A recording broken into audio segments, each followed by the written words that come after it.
आज आपको बताता हूँ सबसे बड़ा डिफरेंस। एक टीम है जो कि है ई कॉमर्स जैसे कि अमेजन एंड फ्लिपकार्ट। दूसरी टीम है क्विक कॉमर्स जैसे कि इंस्टामार्ट, ब्लिंकिट एंड जेप्टो। और इन दोनों के पीछे ही बहुत बड़े बड़े इन्वेस्टर्स खड़े हुए हैं। अब तक तो ये केवल छोटे छोटे व्यापारियों को खा रहे थे और उनसे मुकाबला कर रहे थे। अब इनका आपस में कंपटीशन स्टार्ट होगा। पर ऐसा हो क्यों रहा है? ये ई कॉमर्स अलग डिपार्टमेंट है, क्विक कॉमर्स अलग डिपार्टमेंट है। ई कॉमर्स का बिजनेस मॉडल क्या होता है, क्विक कॉमर्स का बिजनेस मॉडल क्या होता है, ये दोनों आपस में डिफरेंशिएट कैसे करते हैं, इन दोनों में स्ट्रॉन्गेस्ट कौन है, कौन वीक है, दोनों अपने अपने किस किस सेगमेंट में मजबूत हैं, और इन दोनों के कंपटीशन में जो छोटे छोटे व्यापारी हैं उनका क्या होगा, और कुछ ऐसे टिप्स एंड टेक्निक्स।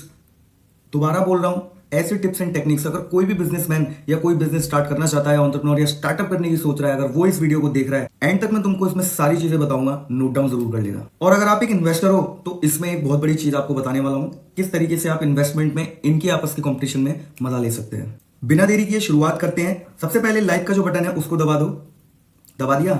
उसके बाद यहां पर सब्सक्राइब का बटन है, उसको भी दबा लो। चलिए शुरुआत करते हैं वीडियो की।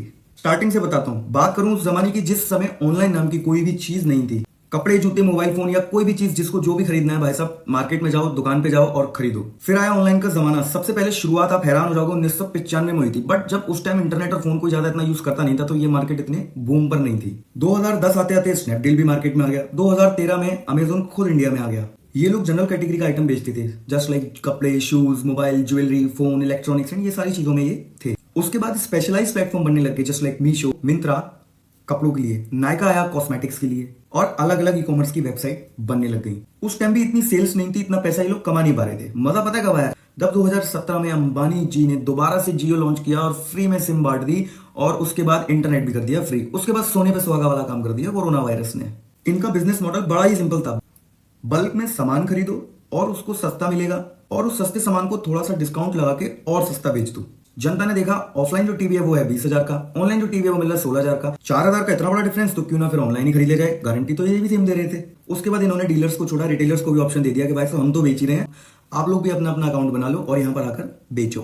काम तो इन्होंने अलग अलग सेगमेंट में किया था, लेकिन सबसे बड़ा फायदा इनको इलेक्ट्रॉनिक के आइटम में हुआ था, क्योंकि इलेक्ट्रॉनिक आइटम ना दिखता है बंदे को कि आईफोन खरीदना है मुझे, दुकान पे इतने का है, सेम चीज है, सेम गारंटी है, सेम वारंटी है। वही फोन अगर 20,000 का है, ऑनलाइन अगर आपको वो 10,000 का मिल रहा है, तो सीधे सीधे 10,000 बच रहे हैं। इंडियन आदमी तो 10 रुपए बचाने के चक्कर में 10 दुकान पर घूम लेता है, तो यहाँ तो फिर भी 10,000 की बात है। और इंडियन कस्टमर्स इतने तेज हैं कि दुकान पर तो देख के आते हैं और उसके बाद ऑनलाइन ऑर्डर करते हैं। क्या आप भी इसी तरीके से करते हो? कमेंट में जरूर बताना। उसके बाद जो छोटे छोटे एमएसएमई के जो स्टोर्स थे, जो छोटे छोटे दुकानदार थे या छोटे छोटे इलेक्ट्रॉनिक्स वगैरह की चीजें, कपड़ों की चीजें खोल के बैठे थे, उनको बहुत बड़े लेवल पे नुकसान होने लग गया।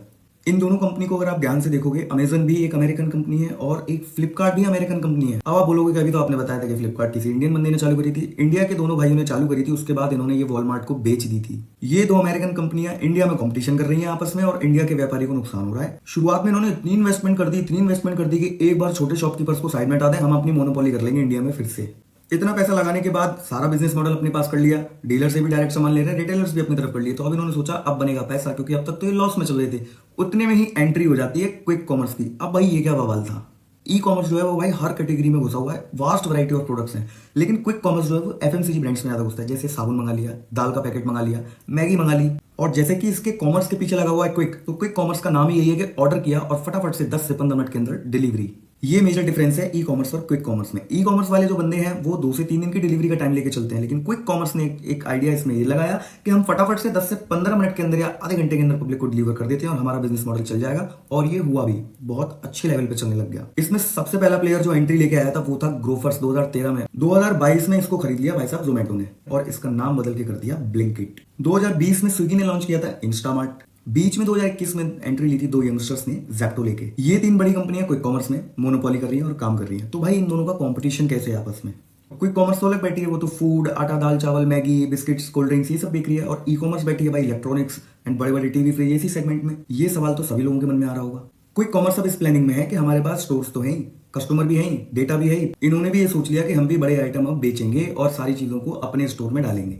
आईफोन 16 लॉन्च हुआ, इन्होंने घर घर 10 मिनट के अंदर आईफोन 16 पहुंचा दिया। वैलेंटाइन डे के दिन ये रोज बुके सारी चीजें पहुंचा रहे हैं। दिवाली के टाइम पे ये माला, डेकोरेशन के आइटम्स एंड लाइट्स पहुंचा रहे हैं। होली के टाइम पे ये कलर्स पहुंचा रहे हैं। मतलब ये सारी चीजें पहुंचा रहे हैं विद इन 15 से 20 मिनट्स के अंदर। अब ये बड़े इलेक्ट्रॉनिक सेगमेंट में घुसने की भी बात कर रहे हैं। अब सबसे बड़ी दिक्कत तो यही है कि एक आईफोन आपको मिल रहा है फ्लिपकार्ट पे, वो आएगा आपके पास 2 दिन में, और एक आईफोन आपको मिल रहा है ब्लिंकिट पे, वो आएगा आपके पास मुश्किल से मुश्किल 1 घंटे के अंदर या आधे घंटे के अंदर। जाहिर सी बात है, सेम चीज है, सेम पैसा है, सेम फोन है, तो 2 घंटे के अंदर पहले लेगा ना आदमी, 2 दिन का वेट क्यों करेगा भाई?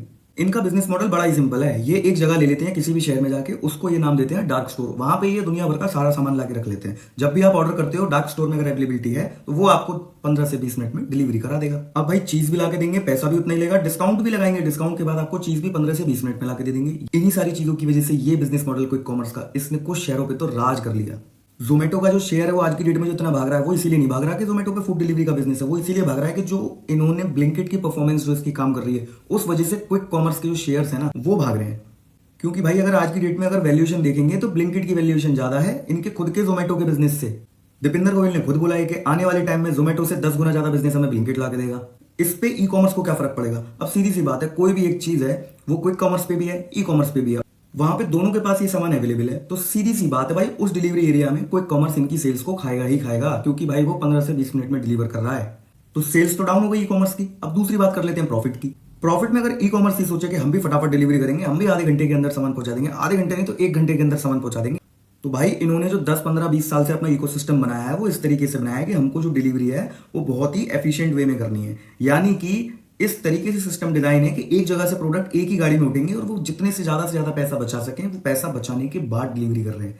अब अगर ये फास्टेस्ट डिलीवरी के उसमें क्विक कॉमर्स से कंपटीशन करेंगे तो भाई इतना पैसा लग जाएगा, इतना पैसा लग जाएगा और पूरा सिस्टम ही चेंज करना पड़ेगा इनको।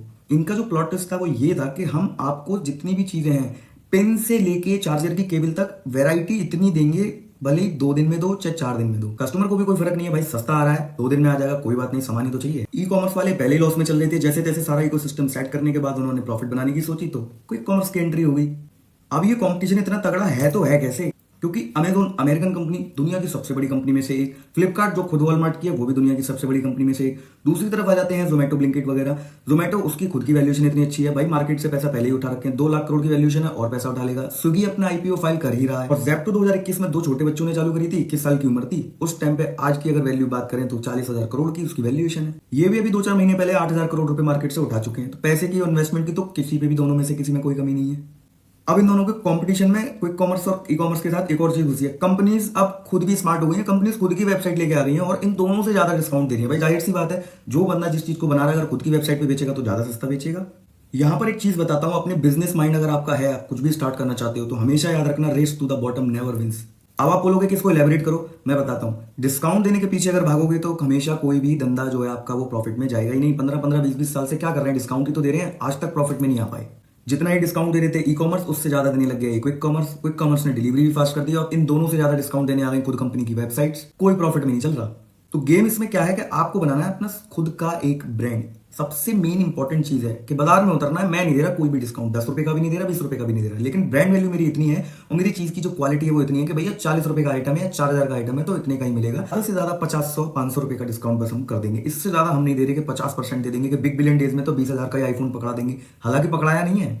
स्टूडेंट्स अगर मेरी इस वीडियो को देख रहे हैं तो मैंने कुछ साइड हसल्स भी बताए हैं, उससे बहुत अच्छा काम वो कर सकते हैं। अगर आप लोगों में से कोई इन्वेस्टर बैठा है तो मैंने शेयर मार्केट कैसे स्टार्ट हुई, आईपीओ कैसे आता है, भाई सब शेयर मार्केट में आते कैसे हैं, कैसे काम करते हैं, वो भी मैंने वीडियो बना रखी है, जाके चैनल पे देख लेना। तो क्विक कॉमर्स मॉडल पे इतना ज्यादा पैसा क्यों लग रहा है, इतना ज्यादा दाव क्यों खेला जा रहा है? इनके पास सिंपल सा एक प्रोसेस है, इन्होंने जिंदगी भर करी है डिलीवरियां। याद करो, जोमेटो, ब्लिंकिट, इंस्टामार्ट, इन्होंने क्या करा है, डिलीवरी करी है। भाई इनका तो मॉडल है वो है कि 15 मिनट के अंदर डिलीवरी। लेकिन इनके मॉडल में एक और खास बात है, जो भी इनके पास सामान है ना वो है repeated orders, repeat customer orders है। खाने का ऑर्डर है रिपीट होगा, ब्रेड का ऑर्डर है रिपीट होगा, मैगी, मक्खन, ब्रेड, बटर, कोल्ड ड्रिंक, जो भी चीजें हैं वो रिपीटेड ऑर्डर होंगे और दिन में हजारों लाखों ऑर्डर्स होंगे। तो क्विक कॉमर्स के पास कुछ ऐसे प्रोडक्ट्स हैं और डार्क स्टोर्स हैं, उनको तो सिंपल सी चीज है, अगर आज किसी बंदे ने दूध मंगा लिया तो भाई दूध तो 30 दिन तक मंगाएगा। आज किसी बंदे ने दाल मंगा ली 4 किलो तो 4 दिन बाद वो फिर दाल मंगाएगा। उस तरीके से वो अपने स्टोर्स को ऑप्टिमाइज कर सकते हैं। ई कॉमर्स के पास ये फैसिलिटी नहीं है। उसके पास क्या है कि घूमते फिरते कोई भी सामान, हमने आज फ्री बैठे हैं, वेबसाइट खोली, मंगा लिया, सेल आई तो थोड़ा बहुत सामान मंगा लिया, इस तरीके से उनका मॉडल काम करता है। ई कॉमर्स के पास एक बहुत बढ़िया चीज है, वो ये है कि अगर मुझे कोई शर्ट मंगानी है तो मैं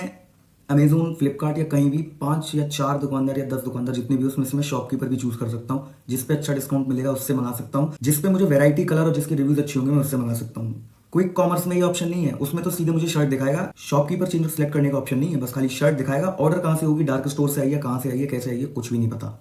अब इतनी सारी बातें करिए तो इनमें सबसे ज्यादा पैसा कौन कमाएगा? दोनों में से कोई भी नहीं कमा रहा, अभी तो कोई भी नहीं कमा रहा, दोनों ही लॉस में चल रही है, क्योंकि अभी ये पैसा लगाई जा रही है। डिस्काउंट की रेस, वही जो मैंने बताया था, race to the bottom never wins. तो भाई अब कोई कंपनी कुछ करेगी या नहीं? अमेजोन का तो पता नहीं, फ्लिपकार्ट ने तो ये चीज चूज कर ली है कि मैं तो अपना क्विक कॉमर्स स्टोर लेके आ रहा हूँ। फ्लिपकार्ट का ये तीसरा अटेम्प्ट है। पहले उसने फ्लिपकार्ट नियर बाय लॉन्च किया था, बेंगलोर में इसका मॉडल चलाया था, उसके बाद 5-6 महीने चला, उसके बाद वो बंद करना पड़ा क्योंकि वो फेल हो गया। 2019 में फ्लिपकार्ट क्विक करके लेके आए, उन्होंने बोला कि 1 घंटे के अंदर डिलीवरी करेंगे, वो भी इनका फ्लॉप हो गया। लेकिन अब ये दोनों के मॉडल से सीख के पहले इन्होंने लॉन्च किया था कि ट्राई करेंगे, अब ये पूरा बड़ा इन्वेस्टमेंट, बड़ी टीम और बड़ा सामान लेके, बड़ी कैटेगरी को लेके ये मार्केट में उतरने वाले हैं। बट ई कॉमर्स के पास एक फैसिलिटी और है, ई कॉमर्स हर जगह डिलीवरी कर रहा है, बट क्विक कॉमर्स अभी कुछ मेट्रोपॉलिटन सिटीज में ही काम कर रहा है, जहां पर डार्क स्टोर अच्छे से बन सकते हैं और जो पब्लिक है वो घर बैठ के आराम से सामान मंगाना चाहती है। काफी सारी जगह ब्लिंकिट, ज़ेप्टो जैसी चीजें है ही नहीं। कमेंट में जरूर बताना आपके शहर में ब्लिंकिट या ज़ेप्टो जैसी चीजें डिलीवरी हो रही हैं। छोटे व्यापारी जो दुकानदार बैठे हैं, एमएसएमई स्टोर्स लेके बैठे हैं, उनको तो भाई बहुत तगड़ा कंपटीशन मिलने वाला है। अभी ही लाखों स्टोर्स बंद हो चुके हैं और लॉस में चल रहे हैं। इनके तो बहुत तगड़े तगड़े दुश्मन है। सबसे पहले ई कॉमर्स तो था ही था, उसके बाद आ गया क्विक कॉमर्स, उसके बाद आ गया डीमार्ट जैसे बड़े बड़े शोरूम्स, और उसके बाद कंपनी खुद की वेबसाइट्स लेके आ गई है। अगर आप कोई भी शॉप या एमएसएमई स्टोर ओपन करने की सोच रहे हैं, या आपका कोई दोस्त सोच रहा है, तो ये वीडियोस को शेयर कर देना। बहुत सोच समझ के कदम उठाना, कहीं आपका पैसा डूब ना जाए। क्योंकि भाई ये जितनी भी बड़ी बड़ी 4 कंपनियां हैं, इनके पीछे तो इन्वेस्टर्स बैठे हैं, पैसा फूक रहे हैं, ये खोल के डिस्काउंट दे रहे हैं, लॉस में भी बेच रहे हैं। छोटे दुकानदार तो जितने में खरीदेंगे उसको 200-400 रुपए तो कमा के बेचेगा ही ना तो उसके पीछे इन्वेस्टर बैठा है, ना ही उसके पास इतना बल्क में सामान खरीदने के लिए पैसा है कि वो अगर सस्ता भी दे दे इनसे तो भी पैसा कमा ले। तो भाई यहाँ इम्पॉसिबल जैसी चीजें अभी होने वाली हैं आगे आने वाले टाइम में। पर अब बात आ जाती है यहाँ पर कि भाई छोटा व्यापारी करे तो करेगा, इतना बड़ा पैसा तो है नहीं कि ई कॉमर्स स्टोर या वेबसाइट बना लेंगे। मैं आपको अब कुछ टिप्स बताने वाला हूँ, जो कि मैंने आपकी वीडियो की शुरुआत में बोला था कि बताऊंगा। डायरी लो और पेन लो और फटाफट नोट करने लग जाओ। सबसे पहला काम, आपके पास कस्टमर का जो बिहेवियर है वो आपको देखना है और अपना बिहेवियर बहुत अच्छा रखना है। क्योंकि जितने भी स्टोर्स हैं, इसमें डायरेक्ट भी कोई दुकानदार किसी से बात नहीं करता। आप अपनी शॉप पे कोई भी बात करते हो किसी से, तो आप फेस टू फेस बात करते हो, इंटरेक्शन करते हो और कस्टमर से एक रिलेशनशिप बना लेते हो। आपके पास अगर 1000 कस्टमर भी आपका लॉयल है और रिपीटेड आपके पास आता है, तो आपको उससे अच्छी सेल मिल जाएगी। दूसरा जो सबसे मेजर पॉइंट है, आपको अपने सेल्समैन जो भी आपने लड़के रख रखे हैं उनको नॉलेज देनी चाहिए। बड़े बड़े स्टोर्स पे मैं जब भी विजिट करता हूं तो मैंने देखा है कि उनके पास इतनी नॉलेज होती है कि वो ऑनलाइन की चीज को भी इस तरीके के नेगेटिव पॉइंट्स बता देते हैं कि मुझे गारंटी है किसी चीज के चक्कर में सिंगल कॉल पे मैं इनको बुला लूंगा, लेकिन ऑनलाइन कहां ढूंढूंगा, तो उसके चक्कर में मैं ऑफलाइन परचेज कर लेता हूं, भले ही 500 रुपए महंगी पड़े चीज। क्या आपने भी कभी ऐसा किया है? तो कमेंट में जरूर बताना। तो ये काम बहुत इंपॉर्टेंट है कि आपको छोटे मोटे 4-5 हजार के लड़के नहीं जो वो सामान उतार के दे दिया, आपको सेल्समैन बहुत अच्छे रखने हैं। तीसरा जो आपको करना है वो डेटाबेस जरूर बनाना है। बहुत सारे लोगों को मैंने देखा, बिल बनाया, कस्टमर को नाम काट के दे दिया, सामान बिक गया, एक चीज पे 2000 रुपए कमाए, हो गया जी काम। ऐसे काम नहीं चलता है। आपको डेटाबेस बनाना पड़ेगा। आपके कौन से कस्टमर ने क्या चीज ली, उसके इंटरेस्ट क्या है, पर्सनल इंटरेस्ट क्या है, क्या क्या आपने बातें करी, उसका कॉन्टैक्ट नंबर, उसका ईमेल आईडी आपको लेके रखनी है। जब भी कोई ऑफर चले, आपके सेल्स पर्सन को उसको रिपीटेडली कॉलिंग करनी है, चीजें बतानी है, ऑफर्स के बारे में बताना है, जिससे कि आपकी रिपीटेड सेल्स होती रहे। ये 3 बहुत ही ज्यादा इंपॉर्टेंट पॉइंट है। चौथा जो इंपॉर्टेंट है वो है कि आप भी होम डिलीवरी चालू कर सकते हो। एक सर्टेन अमाउंट में, सर्टेन एरिया के अंदर आप अपने कस्टमर्स को डिलीवरी दे सकते हो। सबसे इंपॉर्टेंट चीज जो इनमें से कोई भी स्टोर नहीं दे सकता वो है उधारी पे माल। अब आपको पता है कि आपके पड़ोसी हैं, आपके आसपास के कस्टमर है, 10 साल से आपसे सामान खरीद रहे हैं, तो आप उनको एक बार में या 2 बार की इंस्टॉलमेंट में या 3 बार की इंस्टॉलमेंट में उनको सामान दे सकते हो और उनसे पैसा ले सकते हो। उस पर आप कोई भी ईएमआई वगैरह चार्ज नहीं करोगे। अगर ये काम ये यहाँ पे करेंगे तो इनको पैसा एक्स्ट्रा देना पड़ेगा। आप इस चीज को भी कर सकते हो, क्योंकि कस्टमर 50,000 या 20,000 की चीज लेने के लिए अगर उसको 3 बार या 2 बार की इंस्टॉलमेंट मिल जाए ना, तो वो वहां से लेना पसंद करता है। सबसे तगड़ी चीज बताने वाला हूं आपको मैं इसमें, आप भी अपना क्विक कॉमर्स स्टोर तैयार कर सकते हैं, वो भी फ्री में। अब आप सोचोगे भाई ये कैसे बता सकते हो? देखो, आप अपने आसपास के एरिया में जाओ, जिम में जाओ, कम्युनिटी सेंटर्स में जाओ, क्लब्स में जाओ, सारी चीजों में जाओ, पब्लिक के साथ इंटरेक्शन करो। क्योंकि क्विक कॉमर्स पे अगर मुझे किसी भी एक्स कंपनी का घी चाहिए लेकिन मुझे वाई कंपनी का मिल रहा है, तो मुझे वाई कंपनी का मंगाना पड़ेगा क्योंकि मुझे घी चाहिए। बट आप क्या कर सकते हो, व्हाट्सएप पे एक ग्रुप बना सकते हो और आपकी जो शॉप है आप उसको बता सकते हो लोगों को कि आपको कुछ नहीं करना, मुझे जस्ट एक व्हाट्सएप पे मैसेज करना है, जिस भी कंपनी का आपको घी, मक्खन, दूध या कुछ भी चाहिए, तो मैं आपको तुरंत के तुरंत डिलीवर करवा दूंगा। तो इसमें बंदा क्विक कॉमर्स पे जाके दिमाग मार्केट ढूंढने की बजाय, दूसरी ब्रांड का घी लेने की बजाय, दूसरी ब्रांड का सामान लेने की बजाय आपके पास आ जाएगा कि भाई ये बंदा बढ़िया है, कि इसको व्हाट्सएप करो, बस लिख के भेज दो, किसी भी लैंग्वेज में, हिंदी में लिख के भेज दो, इंग्लिश में लिख के भेज दो, ये समझ जाएगा और ये जो सामान हम मंगा रहे हैं वो उसको डिलीवर करके दे देगा। होप आपको ये सारी टिप्स समझ में आई होंगी। अगर आप भी कुछ स्टार्ट करने की सोच रहे हैं तो इन सारे 5-6 पॉइंट्स को जरूर कंसीडर करना। ऐसी बहुत सारी चीजें मैं आए दिन अपनी वीडियोस में बताता रहता हूं। सब्सक्राइब कर लो, वीडियो को लाइक जरूर कर देना और शेयर कर देना जो भी दोस्त आपके काम को स्टार्ट करना चाहते हैं, quick commerce versus e commerce में कंफ्यूज है। तो ये था सारा quick commerce versus e commerce versus MSME छोटे सेलर्स। तो मैं मिलूंगा आपको नेक्स्ट वीडियो में, नेक्स्ट वीडियो के साथ, नेक्स्ट बढ़िया से टॉपिक के साथ। तब तक के लिए have a nice day and God bless you.